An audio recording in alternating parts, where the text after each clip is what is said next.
Hi. என்னடா இப்படி கொளுத்துற வெயிலில் இவர் செருப்பு இல்லாமல் மாடியில் நிற்கிறாங்களேன்னு பார்க்குறீங்க. ஆமாங்க, இப்போ சம்மர் வந்துருச்சு. ஸோ வெயிலில் பார்த்தீங்கன்னா வீட்டுக்குள்ளே பார்த்தீங்கன்னா உங்களுக்கு வந்து பயங்கரமாக வந்து வெப்பம் இருக்கும். ஸோ அதெல்லாமே நீங்கள் கண்ட்ரோல் பண்ணணும்னு பார்த்தீங்கன்னா, ஸோ நீங்கள் இந்த மாதிரி ஒயிட் பெயிண்ட் மேலே அடிச்சிங்கன்னா இது வந்து ஒரு டைப் ஆஃப் வந்து பெயிண்ட். இது நம்ம அடிக்கிறனால வந்து நம்மளுக்கு என்ன ஆகுனா கீழே வந்து வீட்டு கீழே வந்துட்டு ஒரு 8 to 10 டிகிரி வரைக்கும் நம்மளால் வந்துட்டு ஹீட்டை வந்து ரெடியூஸ் பண்ண முடியும். ஸோ சம்மர் டைமில் வந்துட்டு நம்மளுக்கு வந்து அதிகமாக வெக்க வரும். ஃபேன் என்ன தான் ஃபேன் ஓடலாம் நம்மளுக்கு வந்து காற்றுன்றது சுத்தமாகவே வராது.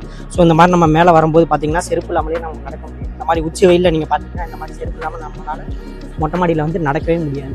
ஸோ அப்படின்றதுல நம்ம இந்த மாதிரி நம்ம அடித்தோன்னா நம்ம வீட்டுக்கு வந்து இதனால என்ன ஒரு பெனிஃபிட்னா, மழை பெஞ்சாலும் சரி வீட்டுக்குள்ளே வந்துட்டு தண்ணியும் உள்ளே இறங்காது. ஸோ அதே சமயம் உங்களுக்கு வந்து ஹீட்டுமே வந்துட்டு உள்ளே வந்து இறங்காது. ஸோ 2 ப்ரொடெக்ஷனாகவும் இருக்கும். வெயில் காலத்துக்கும் இது வந்து சூட் ஆகும். ஸோ மழை காலத்துலையும் பார்த்தீங்கன்னா உங்கள் பில்டிங்குமே பாதுகாப்பாக இருக்கும். ஸோ இது மாதிரி உங்களுக்கு சர்வீஸ் வேணும்னு நினச்சிங்கன்னா ஃபிக்ஸோட நீங்கள் கான்டாக்ட் பண்ணுங்க. ஸோ இது ஸ்கொயர் ஃபீட் பார்த்தீங்கன்னா 25 rupeesலேருந்து ஸ்டார்ட் ஆகுதுங்க. நாங்கள் வந்து 3 கோட் அடிப்போம்.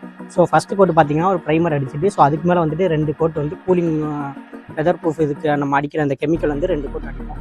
ஸோ இது மாதிரி வந்து மேலும் சர்வீசஸ் பார்த்தீங்கன்னா எங்களோட பேஜை வந்து ஃபாலோ பண்ணுங்கள். புதுசாக பார்க்குறவங்க சப்ஸ்கிரைப் பண்ணுங்கள், லைக் பண்ணாதவங்க லைக் பண்ணுங்கள். தேங்க்யூ.